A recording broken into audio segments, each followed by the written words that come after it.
राधा स्वामी जी। बाणी बाणी अज्ञात अनामी सतनाम सतपुरुष की।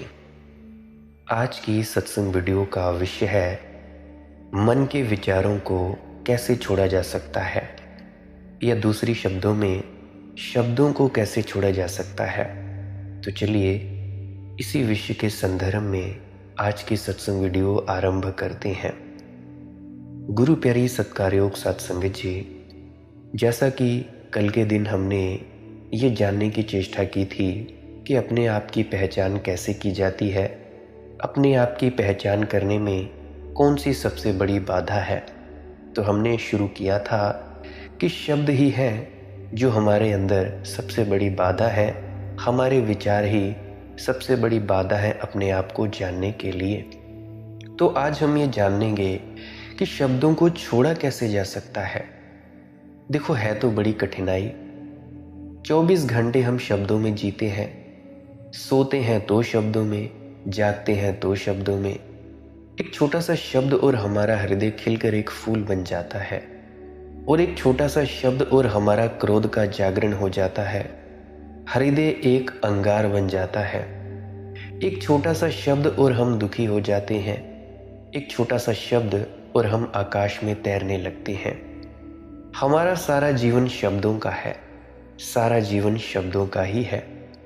जागते हैं तो शब्दों में, सोते हैं तो शब्दों में। रात भर शब्द और स्वप्न और शब्द, और सुबह से उठे कि वह शब्द का व्यापार फिर से शुरू हो जाता है। जैसे किसी झील के ऊपर काई छा गई हो, पत्ते ही पत्ते फैल गए हों, पूरी झील ढंक गई हो, कुछ दिखाई न पड़ता हो। ऐसे शब्दों ही शब्दों में हमारी पूरी चेतना ढंक गई है, और कुछ भी नहीं दिखाई पड़ता है, सिवाय शब्दों के कुछ भी नहीं दिखाई पड़ता है। आप भीतर जाइए और शब्द ही शब्द, शब्द ही शब्द मिलेंगे, विचार ही विचार तो मिलेंगे। इन शब्दों से छूटे बिना कोई स्वयं को नहीं जाना जा सकता। लेकिन हमारी सारी शिक्षा शब्दों की शिक्षा है। बाहर हम शब्द कह लेते हैं, भीतर हम उसे विचार कह लेते हैं। सारा समाज शब्दों पर जीता है, सारा जीवन शब्दों की संपदा का व्यापार करता है। निशब्द की तो कोई संभावना नहीं, कोई मौका नहीं। शून्य हो जाने का, शब्द से मुक्त हो जाने का तो कोई अवसर नहीं है। जब तक ये अवसर हम न जुटा लें, तब तक हमें पता नहीं चल सकता कि मैं कौन हूं, जीवन क्या है। अब ये कैसे होगा? दो बातें समझ लेनी जरूरी है। पहली बात, शब्द को हम किस भांति सीखते हैं, इस सूत्र को समझ लेना बड़ा जरूरी है। तो हम ये भी सीख सकते हैं कि शब्द को कैसे भूला जा सकता है, अपने इस शब्दों के माध्यम से उठे हुए विचारों को कैसे भूला जा सकता है। एक सुबह बुद्ध अपने भिक्षुओं के बीच बोलने गए। लोगों ने देखा वे अपने हाथ में एक रेशमी रुमाल लिए हुए हैं। वे जाकर बैठ गए। बैठकर उन्होंने रुमाल खोला, उसमें एक गांठ लगाई, फिर दूसरी गांठ लगाई, फिर तीसरी गांठ लगाई, फिर और गांठें लगाई। पूरा रुमाल गांठों से भर गया। भिक्षु चुपचाप देखते रहे कि वे क्या कर रहे हैं। फिर उन्होंने कहा, भिक्षुओं में रुमाल लेकर आया था और उसमें कोई गांठ ना थी। अब रुमाल में गांठें ही गांठें लग गई हैं। मैं तुमसे ये पूछता हूँ, ये वही रुमाल है या दूसरा रुमाल है? एक भिक्षु ने कहा कि एक अर्थ में तो वही रुमाल है, क्योंकि गांठ लगने से रुमाल में कोई खास फर्क नहीं पड़ गया है, और एक अर्थ में रुमाल में बदलाहट हो गई है। पहला रुमाल सीधा साफ था, इसमें गांठें पड़ गई हैं। बुद्ध ने कहा, मनुष्य की चेतना भी ऐसी ही है। शब्दों की गांठें पड़ जाती हैं चेतना पर, लेकिन चेतना वही है, फिर भी फर्क हो गया। रुमाल में गांठें लगी हैं तो रुमाल व्यर्थ हो गया, उसका उपयोग नहीं किया जा सकता, उसे खोला नहीं जा सकता। रुमाल वही है, लेकिन गांठों लगा रुमाल व्यर्थ हो गया है, उसे खोला नहीं जा सकता और उसका उपयोग नहीं किया जा सकता। इसीलिए फर्क भी पड़ गया और फर्क भी नहीं पड़ा। मूलतः तो रुमाल वैसा का वैसा है, लेकिन उपयोगिता भिन्न हो गई है। फिर बुद्ध ने पूछा, मैं ये पूछता हूँ, इन गांठों को कैसे खोला जाए? क्या मैं इस रुमाल को खींचूं? उन्होंने रुमाल खींचा, गांठें और छोटी हो गईं और मजबूत हो गईं। एक भिक्षु ने कहा, अगर आप रुमाल खींचते ही गए तो गांठें और मजबूत हो जाएंगी, खुलेंगी नहीं। हम जीवन भर शब्दों की गांठें और खींचते चले जाते हैं, वे और मजबूत होती चली जाती हैं। बुद्ध ने कहा, तो मैं कैसे खोलूं? तो एक भिक्षु ने कहा, इसके पहले कि मैं कुछ कहूं कि आप रुमाल कैसे खोलेंगे, मैं ये देखना चाहता हूं कि गांठें बांधी कैसे गई हैं, क्योंकि जिस भांति बांधी गई हैं उल्टे रास्ते से चलने से खुल जाएंगी। बुद्ध ने कहा, ये भिक्षु ठीक कहता है। गांठ कैसे बांधी गई है, जब तक ये न जान लिया जाए तब तक गांठ खोली नहीं जा सकती। ये भी हो सकता है खोलने की कोशिश में गांठ और मजबूती से बंध जाए। मनुष्य के मन पर शब्दों की गांठ कैसे बंध गई है, ये जानना जरूरी हो तो खोलने का रास्ता भी साफ हो जाता है। मान लो आपने जहां भी आप रहते हो वहां से मेरे घर पे हिमाचल में आना हो, तो जिस रास्ते से चलकर आप जी हिमाचल आएंगे, उल्टे चलेंगे तो फिर अपने घर पहुंच जाएंगे। जिस रास्ते से गांठ बंधती है, उल्टे जाएंगे तो गांठ खुल जाएगी। ये शब्दों ने मनुष्य के मन को ऐसा जकड़ रखा है। अब ये सवाल होता है पैदा कि कैसे जकड़ रखा है, क्या है प्रक्रिया शब्द के सीखने की, लर्निंग की प्रक्रिया क्या है, विचार की प्रक्रिया क्या है, तो अनलर्निंग की प्रक्रिया उल्टी प्रक्रिया होगी। तो मैंने कहा, छोटा बच्चा सीखता है, कैसे सीखता है? वह कहता है सी फॉर कैट, कैट यानी बिल्ली, दोहराता है दोहराता है दोहराता है, रिपीट करता है और रिपीट करता है, पुनरुक्ति करता है। तो पुनरुक्ति माध्यम है शब्द की गांठ बांधने का। जितना किसी चीज को दोहराइए दोहराइए और ज्यादा दोहराइए, उतना शब्द की गांठ मन पर बैठती चली जाती है, जिनको आप अपने मन में विचार कहते हैं। पुनरुक्ति द्वार है, रास्ता है, मेथड है लर्निंग का। शब्दों के सीखने का रास्ता है पुनरुक्ति, रिपीटिशन। स्मृति खड़ी होती है पुनरुक्ति से, तो अपुनरुक्ति से गांठ खुल सकती है, अनलर्निंग पैदा हो सकती है, शब्द भूले जा सकते हैं। जैसे ही आप बाहर के शब्दों को भूलेंगे, अंदर के विचारों को भी भूल सकते हैं। हम पुनरुक्ति तो सीख गए हैं बचपन से, लेकिन अपुनरुक्ति हम नहीं जानते कि क्या करें क्या ना करें। एक छोटा सा ख्याल समझ में आ जाए तो अपुनरुक्ति का रास्ता समझ में आ सकता है। ये मेथड आपको समझ में आ सकता है, और जीवन के सत्य को जानने के लिए उसके अतिरिक्त कोई रास्ता नहीं है। श्री रमन से किसी ने आकर पूछा, एक जर्मन विचारक ने, कि मैं क्या करूं, मैं सत्य को कैसे सीखूं, how to learn the truth. Shri Raman ji ने कहा, बात ही गलत पूछते हो, सत्य को सीखा नहीं जाता, इसीलिए ये मत पूछो how to learn the truth, ये पूछो how to unlearn the untruth. यानी ये मत पूछो कि सत्य को कैसे खोजें, इतना ही पूछो कि असत्य को कैसे भूलें या झूठ को कैसे भूलें। असत्य अनलर्न हो जाए तो सत्य प्रकट हो जाता है। झील के पत्ते अलग कर दिए जाए तो झील प्रकट हो जाती है। पर्दा अलग कर दिया जाए तो प्रकाश सामने आ जाता है। द्वार खोल दिया जाए तो हवाएं भीतर प्रविष्ट हो जाती हैं। ये मत पूछो कि हवाओं को कैसे भीतर लाएं, यही पूछो कि दरवाज़ा कैसे खोलें।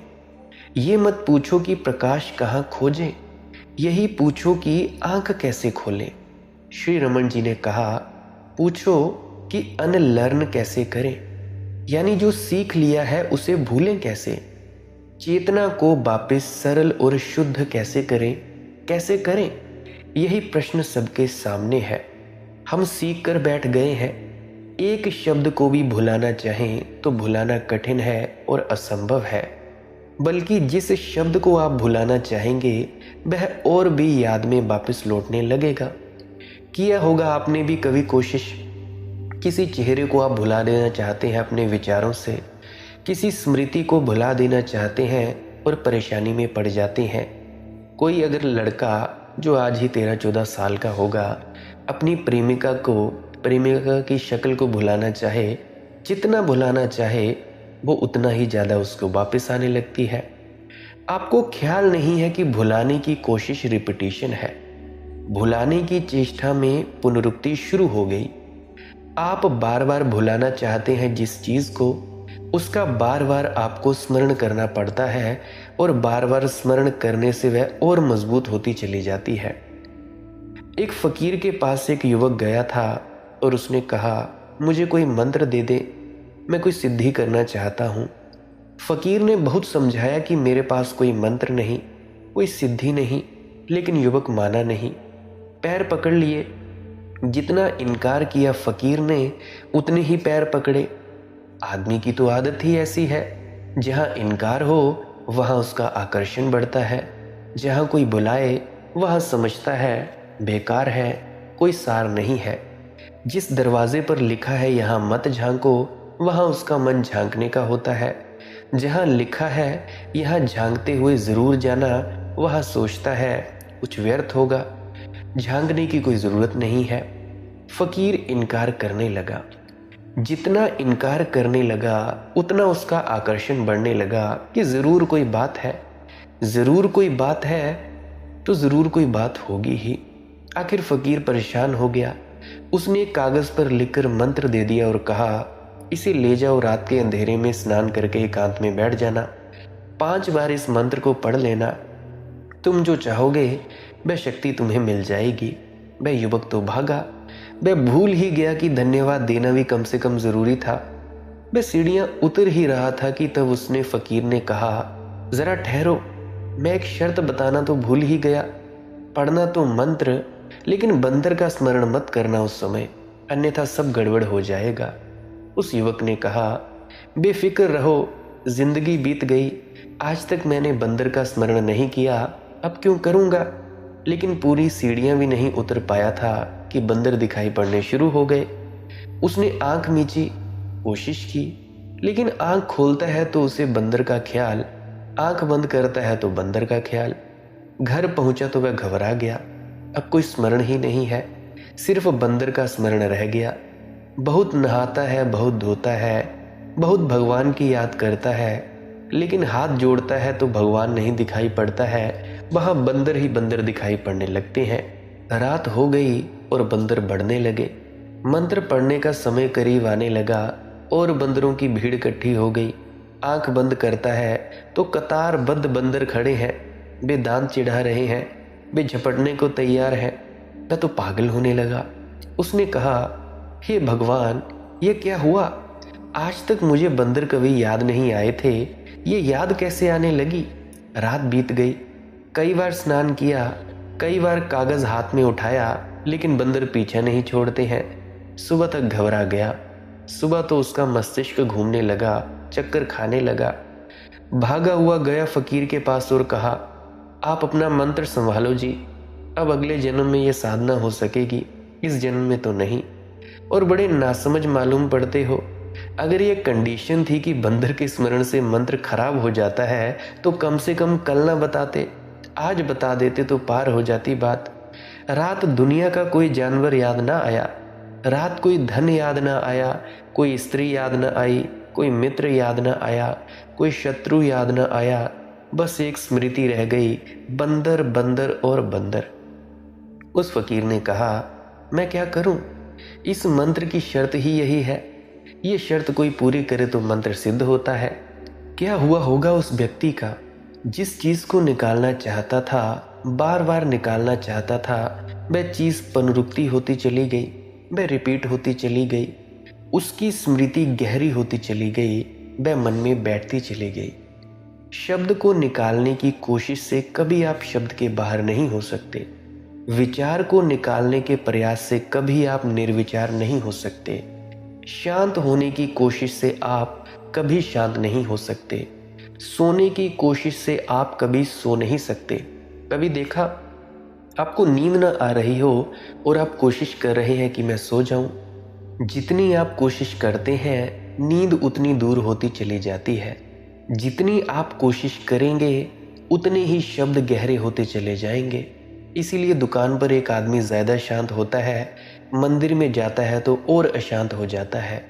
पूजा करने बैठता है तो पाता है ना मालूम क्या क्या आने लगा। जो कभी नहीं आता वह भी पूजा में क्यों आता है।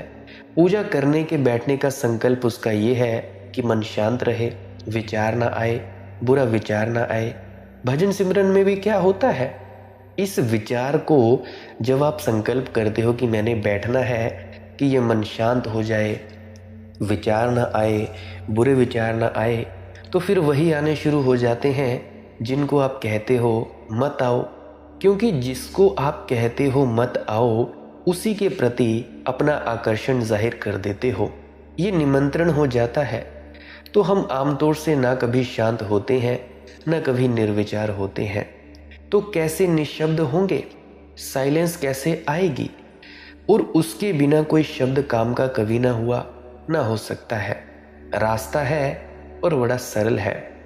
विचार को पुनरुक्त ना करें, लेकिन पुनरुक्त ना करने की विधि है विचार को ऑब्जर्व करें, निरीक्षण करें, उसे देखें। शब्द का निरीक्षण करें और आप हैरान रह जाएंगे। जिस शब्द का आप निरीक्षण करने का आप तय कर लेंगे वही शब्द आपकी आंखों से विलीन हो जाएगा। मैं आपसे प्रार्थना करता हूं गुरु प्यारी साध संगत जी कि इस वीडियो को बार बार सुनना, इस सत्संग को बार बार सुनना। ये सत्संग आपको भजन सिमरन में बहुत ज़्यादा मदद देगा, आपको गहराई से ध्यान में उतरने के लिए बहुत ज़्यादा मदद करेगा। भजन सिमरन की गहराइयों में आपको सचखंड तक अनुभव होने में पूरी तरह से ये सत्संग मदद करेगा। देखो, दिक्कत होती है सबसे बड़ी विचारों की। अब विचारों को कैसे दूर किया जाए, निर्विचार कैसे हुआ जाए, शब्दों को कैसे ख़त्म किया जाए, ये सबसे बड़ी समस्या होती है। तो इसके बारे में बता रहा हूँ। तो मेरी प्रार्थना है कि भाई आप जी इसको बार बार सुनेंगे, इस सत्संग को। आशा करता हूँ बार बार सुनेंगे। तो अब मैं आगे चलता हूँ। मैं बता रहा था कि भाई पुनरुक्त ना करने की विधि है विचार को ऑब्जर्व करना है, निरीक्षण करना है, उसको देखना है। तब आप क्या पाएंगे कि वो शब्द आंखों से विलीन हो जाएगा। आपको ख्याल भी नहीं होगा। आपकी पत्नी है, 20 साल से आपके पास है, उसे आपने इतना प्रेम किया है, लेकिन कभी एकांत में बैठकर उसकी शक्ल आपने याद की है? कभी एकांत में आपने ख्याल किया कि मेरी पत्नी का चेहरा कैसा है? आप कहेंगे मैं जानता हूँ, बिल्कुल मुझे याद आ जाएगा। मैं आपसे कहता हूँ आज ही आप जाकर कोशिश करना, और जितना आप निरीक्षण करने की कोशिश करेंगे आप पाएंगे कि सब धीरे धीरे फीका होता जाता है। पत्नी का चेहरा भी पकड़ा जा सकता, पत्नी का चेहरा भी ऑब्जर्वेशन के सामने नहीं टिकेगा। बाप का, माँ का, जिनसे आप इतने परिचित हैं, जिनको आपने जीवन भर देखा है, कभी आंख बंद करके कोशिश करें कि मैं अपनी पत्नी, अपने पिता, अपने पति, अपने बेटे का पूरा चित्र आंख के सामने ले आऊं। ऑब्जर्व करें, निरीक्षण करें। आप पाएंगे कि रेखाएं धुंधली हो गईं। चेहरा पकड़ में नहीं आता कि मेरे पिता का चेहरा ऐसा है। थोड़ी देर में आप पाएंगे चेहरा विलीन हो गया, वहाँ खाली जगह रह गई, वहाँ कोई चेहरा नहीं है। देखो, मन की ये खूबी है कि चेतना जिस शब्द को भी निरीक्षण करना चाहे, ऑब्जर्व करना चाहे, वही शब्द तिरोहित हो जाता है, और जिस शब्द को भुलाना चाहे वही शब्द वापस लौट आता है। शब्द को भूलने की कोशिश नहीं, शब्द का निरीक्षण, ऑब्जर्वेशन, उसको देखना है पूरे ध्यानपूर्वक। चित्त में जो भी शब्द उठते हैं उनका निरीक्षण, मात्र देखना, जस्ट सीइंग, और आप हैरान रह जाएंगे कि आपके निरीक्षण के प्रकाश में शब्द वैसे ही हवा हो जाते हैं जैसे सूरज के निकलने पर वृक्षों के ऊपर पड़े हुए ओस के बिंदु उड़ने लगते हैं। सूरज निकला और ओस के बिंदु उड़ने लगे, तिरोहित होने लगे, भागने लगे, समाप्त होने लगे। जैसे ही आपकी चेतना पूरे ध्यान से शब्दों को देखने की कोशिश करती है, शब्द उड़ने लगते हैं, हवा होने लगते हैं। और एक बार आपको ये सीक्रेट ख्याल में आ जाए, ये रहस्य ख्याल में आ जाए कि शब्द को देखने से शब्द की मृत्यु हो जाती है, उस दिन आपने अनलर्निंग का, भूल जाने का रहस्य राज अनुभव कर लिया। और जिस आदमी को ये रहस्य मिल जाता है वह ध्यान को उपलब्ध हो जाता है। ध्यान का कोई और अर्थ नहीं है। देखो, भजन की गहराइयों में उतरने का कोई अर्थ नहीं है, मेडिटेशन का और कोई अर्थ नहीं है। ध्यान है शब्दों की मृत्यु, और शब्दों की मृत्यु की प्रक्रिया क्या है? Observation, awareness, consciousness. किसी भी शब्द के प्रति पूरे सचेतन हो जाएं, शब्द विलीन हो जाएंगे। इसीलिए तो जब आपको नामदान मिला होगा, आपको बाबाजी महाराज ने यही तो कहा होगा कि भाई धुन को सुनना है, पूरी तरह से लीन हो जाना है। अवेयरनेस जगेगी, कॉन्शियसनेस जगेगी, जिसको वो अपनी भाषा में कहते हैं जागृता, जागृता अवस्था। उससे क्या होगा? उस जागृति से, उस जगे हुए भावना से, उस अवस्था से जैसे ही आप किसी विचार को देखेंगे, विचार खत्म हो जाएंगे। एक गुलाब के फूल के आप पास खड़े हैं, आपको ख्याल आता है ये गुलाब का फूल है, बस बाधा पड़ गई, फूल उस तरह रह गया, बीच में शब्द आ गया। अब जरूरी है कि शब्द को हटा दें बीच से, ताकि फूल से संबंध हो सके। तो आंख बंद कर लें और ये गुलाब का फूल है, इस शब्द पर ध्यान ले जाएं, पूरा निरीक्षण करें, निरीक्षण की तरफ ध्यान को ले जाएं और इस शब्द को पकड़ने की कोशिश करें कि रुक जाओ, ये गुलाब का फूल है, इस शब्द को मैं पूरी तरह देखना चाहता हूं, रुक जाओ, भागो मत। आप थोड़ी देर में पाएंगे कि वह रुका हुआ शब्द इवेपोरेट होने लगा, उड़ने लगा, भागने लगा। वह शब्द भाग गए।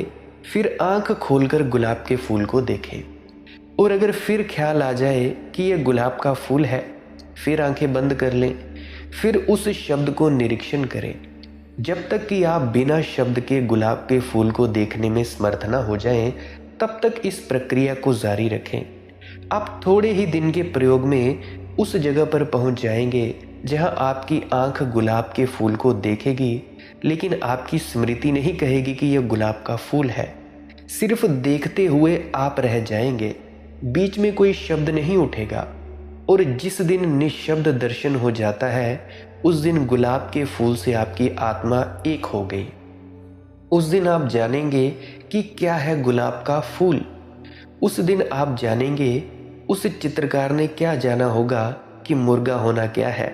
इसकी कहानी मैंने कल की वीडियो में बताई थी। उस दिन आप जानेंगे सूरज क्या है। उस दिन आप जानेंगे चांदनी क्या है। उस दिन आप जानेंगे पत्नी क्या है, पिता क्या है, मित्र क्या है। और जिस दिन आपको निशब्द दर्शन की यह संभावना स्पष्ट होने लगेगी, उस दिन इसका अंतिम प्रयोग स्वयं पर किया जाता है। तब निशब्द होकर अपने को देखा जा सकता है, और उस दिन आप जानेंगे कि मैं कौन हूँ। उस दिन जीवन की पहली और बुनियादी समस्या हल होती है कि मैं कौन हूँ, और जिसके समक्ष ये समस्या हल हो जाती है, उसका जीवन एक बिल्कुल अभिनव, एक बिल्कुल नया जीवन हो जाता है। उसके जीवन में अमूल क्रांति हो जाती है। उसके जीवन में क्रोध की जगह क्षमा का जन्म होता है। उसके जीवन में घृणा की जगह प्रेम का जन्म हो जाता है। उसके जीवन में भय की जगह अभय का जन्म हो जाता है। उसके जीवन में कांटे विलीन हो जाते और फूल खिल जाते हैं। उसके जीवन में अर्थहीनता नष्ट हो जाती है, सार्थकता पैदा हो जाती है। फिर उसे मनोरंजन की तलाश नहीं होती। फिर वह 24 घंटे तक आनंद की थिरक में नाचता रह जाता है। फिर सांस सांस, क्षण क्षण, फिर उठना और बैठना भी प्रभु का नृत्य हो जाता है। फिर सब कुछ ये आनंद में बदल जाता है। फिर ऐसा जैसे जीवन के आनंद सागर में कोई बहा जाता है। सब तरफ फिर रोशनी दिखाई पड़ने लगती है, और सब तरफ फिर सुगंध का अनुभव होने लगता है, और सब तरफ प्रभु की छवि दिखाई पड़ने लगती है। फिर एक पत्ते में भी सारे विराट विश्व के दर्शन हो जाते हैं। फिर वैसा व्यक्ति जब एक फूल को देखता है, गुलाब के फूल को देखता है, तो उसे गुलाब का फूल नहीं दिखाई पड़ता। फिर गुलाब के पीछे की शाखाएं, फिर शाखाओं के नीचे की जड़, फिर जड़ों से जुड़ी हुई पृथ्वी, फिर फूल पर आई हुई सूरज की किरणें, और सूरज सब संयुक्त दिखाई पड़ने लगता है, फिर वह प्रविष्ट हो जाता है विराट में और सारे जीवन का दर्शन उसे शुरू हो जाता है। लेकिन हम तो अपने को नहीं जानते, विराट जीवन को कैसे जान सकेंगे? और जब हम अपने को नहीं जानते तो हम और क्या जान सकेंगे? जब हम अपने से ही अज्ञान हैं, अपने से भी अजनबी स्ट्रेंजर हैं, तो हम और किससे परिचित हो सकेंगे? ये सारा जीवन हमारा अपरिचित छूट जाता है, क्योंकि हम अपने से ही अपरिचित हैं। और जो विराट संपदा मिल सकती थी, सौंदर्य की, सत्य की, आनंद की, उस सब से हम वंचित रह जाते हैं। यह वंचित रह जाने के लिए और कोई जिम्मेवार नहीं है। अगर मैं वंचित रह जाता हूं तो मैं ही जिम्मेवार हूं। यह दोष किसी और पर नहीं दिया जा सकता। ये कहना फिजूल है कि आदमी एक व्यर्थ वासना है। अगर आदमी व्यर्थ वासना है तो ये उस आदमी की भूल है। ये मैं आपसे कहना चाहता हूं, आदमी एक सार्थक उपलब्धि है, आदमी एक सार्थक अनुभूति है। आदमी का जीवन अपरिसीम अमृत को अपने भीतर छिपाए हुए है।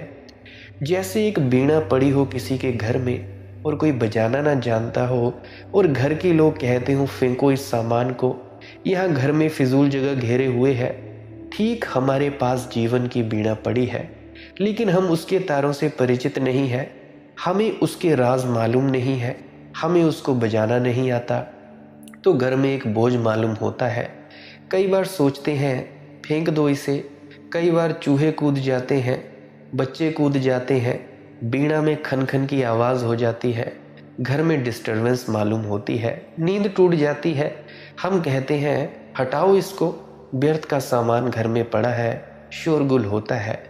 लेकिन कभी कोई बीड़ा को बजाने वाला कुशल हाथ वहाँ आ जाए और बीड़ा पर हाथ रख दे तो सोए तार जाग उठेंगे, निष्प्राण तारों में प्राण पैदा हो जाएगा, घर एक संगीत से गूंज उठेगा। हम कल्पना भी न कर सकते थे कि इन तारों में इतना छिपा है। घर में बीज पड़े हों, कंकड़ पत्थरों जैसे मालूम होते हैं बीज। सोचते हैं फेंक दे इन्हें, क्या अर्थ है, क्या प्रयोजन है? लेकिन हमें पता नहीं इन बीजों में वृक्ष छिपे हैं, हमें पता नहीं इन बीजों में फूल छिपे हैं, हमें पता नहीं इन बीजों में सुगंध छिपी है। काश कोई माली आ जाए और उन बीजों को वो बगिया में बो दे, तो हम हैरान रह जाएंगे कि हमने कई बार सोचा था इन्हें फेंक दे, इन बीजों को फेंक दे। हमें पता भी नहीं था कि इस ठोस कंकड़ जैसे दिखते बीजों में इतने रहस्य छिपे हैं, इतने सुनहरे फूल उठेंगे, इतनी सुगंध बहेगी। हमें कभी कल्पना भी न थी। जीवन भी एक वीणा की तरह है, जीवन भी एक बीज की तरह है, लेकिन जो उसके राज को खोलने में समर्थ हो जाता है वह आनंद को उपलब्ध हो जाता है। जो उसके राज को नहीं खोल पाता है वह दुख में जीता है, दुख में ही मर जाता है। मैं आपसे पूछना चाहता हूँ, आप दुख में जी रहे हैं, पीड़ा में जी रहे हैं, चिंता में, उदासी में, अंधेरे में, तो कोई और जिम्मेवार नहीं है सिवाय आपके। तो आप चाहें तो आज भी जिंदगी को फूलों से भर सकते हैं, चाहे तो आज उस वीणा से संगीत पैदा हो सकता है।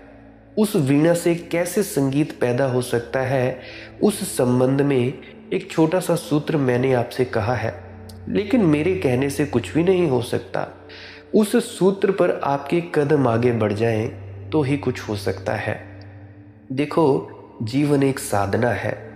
जीवन जन्म के साथ नहीं मिलता, जन्म के साथ तो केवल पोटेंशियल, बीज रूप संभावना मिलती है। जीवन तो अपने हाथ से निर्मित करना होता है भाई। परमात्मा ने एक मौका दिया है आदमी को, जन्म देता है परमात्मा, जीवन नहीं देता। जन्म सिर्फ अपॉर्चुनिटी है, अवसर है। जीवन खुद को पैदा करना होता है, और जो खुद के जीवन को पैदा करने में समर्थ होता है वह आनंद को उपलब्ध होता है। आनंद हमेशा आत्म सृजन की छाया है, सेल्फ क्रिएशन की छाया है। जब कोई व्यक्ति अपने जीवन को निर्मित कर लेता है तो आनंद से भर जाता है। ये मौका है, लेकिन ये मौका खोया भी जा सकता है और हमसे अधिक लोग इस मौके को खोते हैं। आज तक मनुष्य जाति के अधिकतम बीज व्यर्थ ही नष्ट हो गए हैं। मुश्किल से मनुष्य जाति के इतिहास में 10-50 आदमी पैदा हुए हैं जिनके बीजों में फूल आए, जिनकी वीणा में संगीत पैदा हुआ है, बाकी लोग ऐसे नष्ट हो गए हैं। एक छोटी सी कहानी और अपनी बात में पूरी करूं। एक सम्राट मरने के करीब था। उसके 3 बेटे थे। उसने उन बेटों की परीक्षा लेनी चाहिए कि किसको वह दे दे सारा साम्राज्य, कौन संभाल सकेगा, कौन मालिक बन सकेगा। उसने कहा, मैं तीर्थ यात्रा पर जाता हूँ, मुझे वर्ष 2 वर्ष 3 वर्ष लग सकते हैं, मैं तुम्हारी परीक्षा के लिए एक प्रयोग करना चाहता हूँ।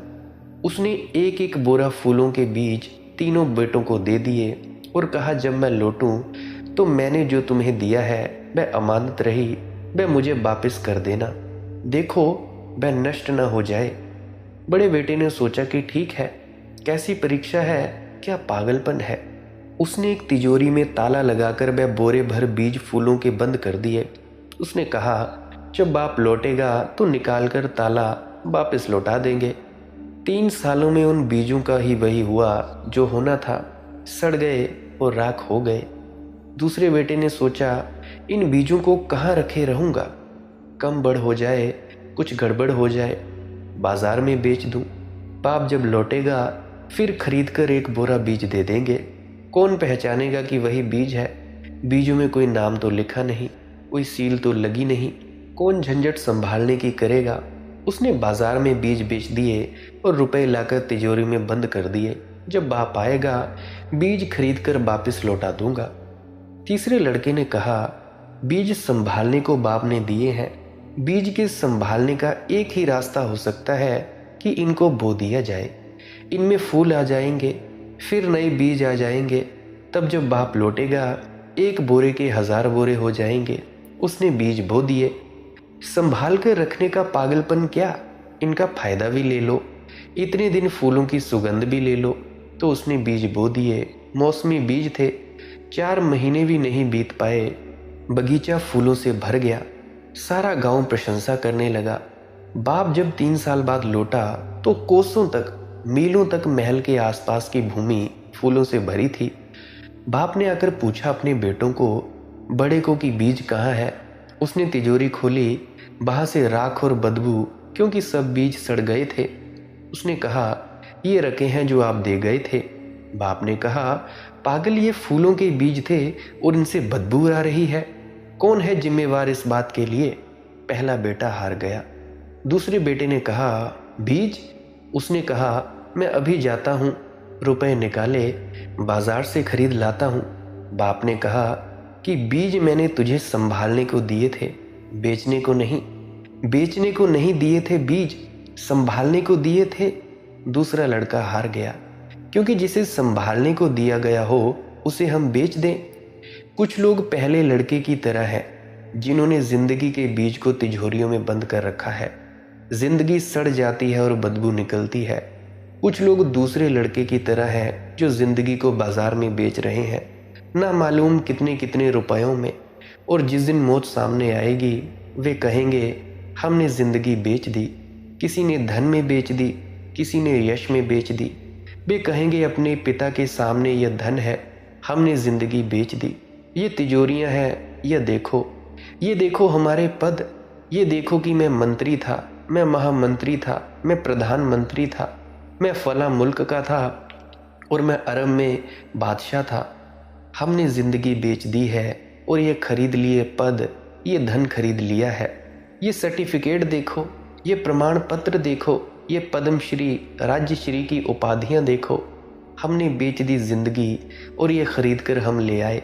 लेकिन उस बाप ने कहा कि जो कि मैंने संभालने को दिया था वह बेचने को नहीं दिया था, और बेचना होता तो खुद बेच देता, तुझे संभाल कर देने की क्या जरूरत थी। बीज कहाँ है जो मैंने दिए थे। उसके हाथों में नोटों के रुपए हैं, कागज के रुपए हैं। अब कहाँ बीज जो फूल बन सकते थे, कहाँ कागज के नोट जो कुछ भी नहीं बन सकते। वह तीसरे लड़के के पास पहुंचा कि बीज कहाँ है मेरे।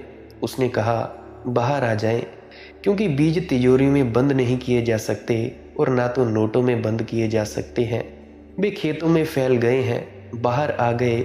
मीलों तक बीजों के फूल हो गए हैं। फूल हवा में लहरा रहे हैं सूरज की रोशनी में। तितलियां उन पर उड़ रही हैं और पक्षी गीत गा रहे हैं। और बाप ने कहा, तू अकेला मालिक होने के योग्य है।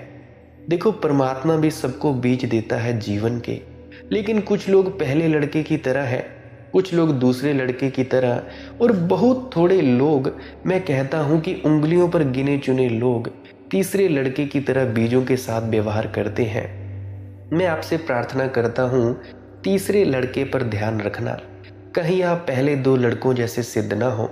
वह तीसरे लड़के आप अगर हो जाएं तो आपके जीवन के बगिया में भी इतने फूल, इतनी ही सुगंध, इतने ही गीत गाते पक्षी निश्चित ही पैदा हो सकते हैं। परमात्मा करे आपका जीवन फूलों की एक बगिया बने।